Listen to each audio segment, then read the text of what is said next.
Before Nakawa Chief Magistrate's Court appeared 36 arrested Forum for Democratic Change activists.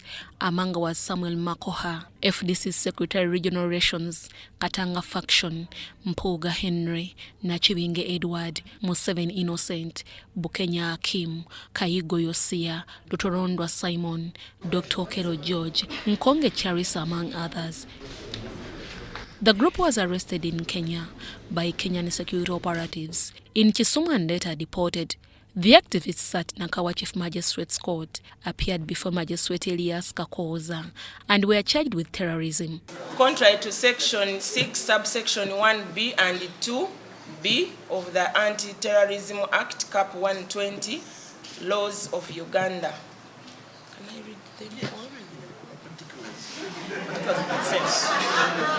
That you, Samuel, Lutandwa Simon, Dr. Okelo, Nkonge Charles, Kawanguzi Paul, Nasuldin, Waiswa Latif, Bukenya Charles, Rwanga, Chitamirike, Buyinza, Kasera John, Mangeni, Bukenya, Hakim, Olinga, Sozi, Peter, Obong Walter, Chankara, Mwaka, Kaigo Yasia, Wazi, Museveni Innocent, Nachibinge Edward, Wasajja Baino Mugisha, Adonias, Denmark, Muhinda, Ronald, Mpuga Henry, Naguba, Ronald Sozi, Tugabire, Richard, Okero, Sirino, Aimbisibwe Owen, Nsubuga, Simon Peter,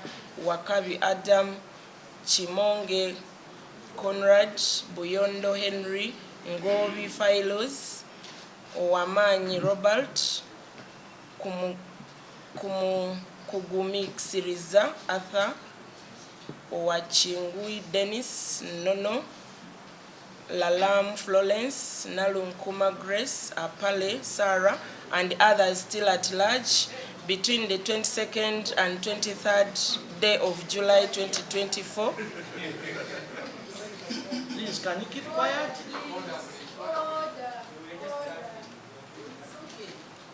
That on the 22nd day and 23rd day of July 2024, you all traveled from various places in Uganda to Kisumu in the Republic of Kenya for the purposes of providing or receiving terrorism training.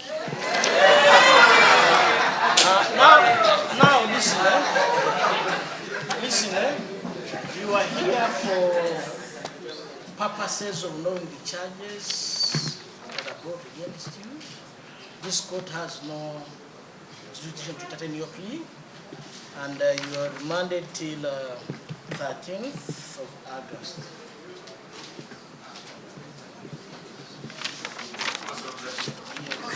Since this court has no jurisdictions to try the offense against the accused, prosecution led by Richard Birivumbuka asked court for more time to complete the investigations. Magistrate Elias Kakoza remanded the accused until 13th August 2024 for mention of the case.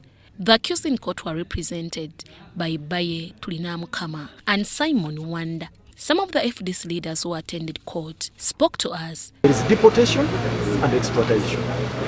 You ask yourself, were these people deported from Kenya or they were extradited? Were they, excuse me, we want to hear this from government of Uganda and the government of Kenya. Were these people extradited or deported? Because for deportation, you must have been in the country illegally, or having entered legally, you commit crimes within that particular country. And in that case, courts of that particular country have to try you, and one of the penalties is to deport you. So if they had entered Kenya illegally, one, or if they had committed crimes while in Kenya, having entered there legally, they would be subjected to the legal processes of Kenya. They would be taken to the magistrate courts of Kenya. Wait a minute, where they would be arraigned on any charges. That did not happen. That didn't happen. And in consequence of those proceedings, they would be deported. That was not the case. So for extradition, it has to be a request of the government that is complaining about those particular people.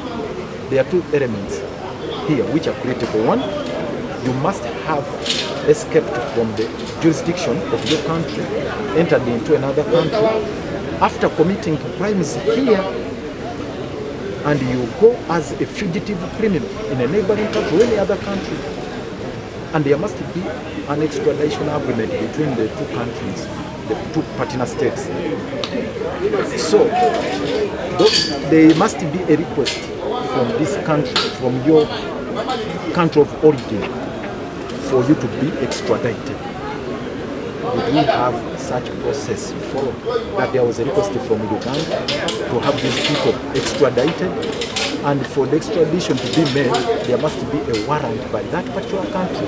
Kenya, is there an extradition warrant made by Kenya for these people to be brought to this side? So that's why we are saying these people were kidnapped from Kenya, because the forces from Uganda illegally crossed the borders and carried out an illegal arrest, which in our own assessment and understanding amounted to a kidnap, because it was not a lawful arrest. So you cannot kidnap people. I want to sum it up this way. You cannot kidnap people from Kenya and try them in Uganda. It's not possible. You cannot kidnap people from Kenya, from Kisumu, and bring them to be tried in Uganda. So that's why we are saying these proceedings are nullity, and we are going to subject them to the constitutional court test. Last one about this. First wait. I could hear it from the government of Uganda or Kenya. Where is the nexus? At least from the proceedings here, they have not indicated it. That these people were engaged in any activity in Kenya, in Mandamano in Kenya, or they were doing anything connected to the protest going on in Kenya. It has not been alleged. So that's the reason Kenya government has not preferred any charge against them. As far as we are concerned, the government of Kenya, unless they come out and deny this, they have no issues with these people. They have not violated any law in Kenya. You are asking whether we have proof of their lawful entry. From the governor of Kisumu. Not the governor of Kisumu. It's the governor of Kisumu to clear this. No. What they are saying about? No. You see, for Kenya it's totally different from ours. For you to have a meeting, you don't need clearance. It's just notification. This is what I wanted to tell you. Kenya, they do not ask you to get clearance to hold an indoor meeting. You get it? But courtesy demands that you notify them. And exactly this is what we did. They were duly notified and they had no objection. They gave a nod to this. They have no, you ask them, you cross-check with them if they were not notified about this particular program. How could the whole government of Kenya sanction a program intended to train people in subversive activities? How could this happen? I wish we could get a statement from Kenya. So the other thing we are going to do tomorrow, we are proceeding to the embassy of Kenya here to present our protest. We are going to present the protest not tomorrow before the High Commissioner of Kenya on whatever has happened. Because we believe, and rightly so, that the entry of our forces into Kenya to kidnap our colleagues was illegal. That is the crux of the matter.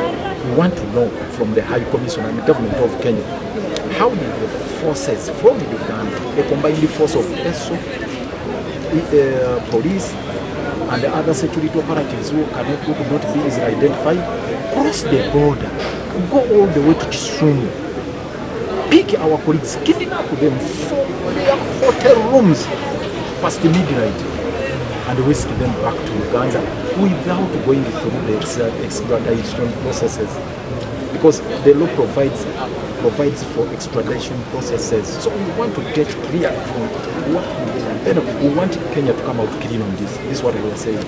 We want Nairobi or Kenya to come out clean on this, how the forces crossed the borders to go all the way to Kisumu, kidnap our colleagues in the middle of the night, whisk them back here without following the due process, without going through the extradition processes as they are provided for under the extradition law, or being deported, either way, without following the process. Just bring them here. That is an illegality. And the forces are aware of this.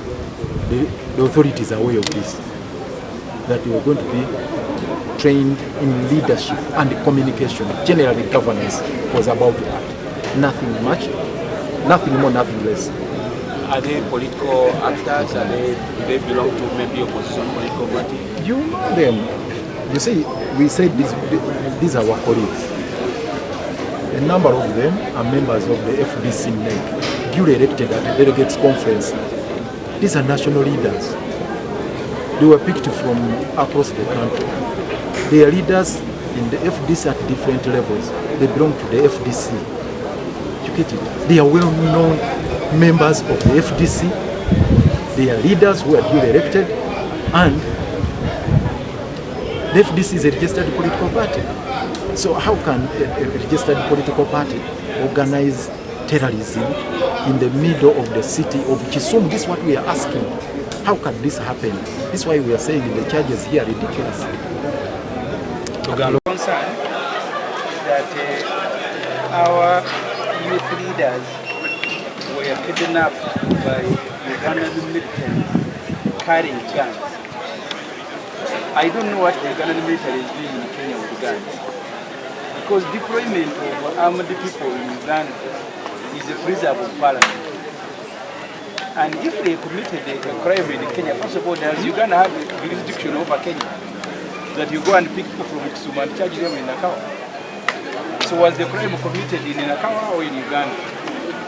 That is the first issue, and I intend to raise this matter in Parliament. I want to be told, what are Ugandan armed men doing in Kenya? See, in Kenya they have shot people dead during demonstrations. Maybe they are shot by Ugandans.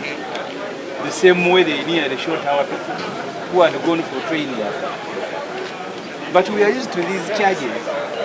I was brought in this same court and charged for terrorism during work, which eventually they couldn't sustain and downgraded to being public nuisance. So you are dealing with people who are desperate. They first arrest you and then look for charges. It is rough that you can correct people from a hotel attending a training at a Catholic church, and then you bring them and charge them. Maybe the Catholics are terrorists now. So we are going to ask that church to explain if the establishment is registered as a terrorist organization in Kenya. But the level of desperation can make them do crazy things.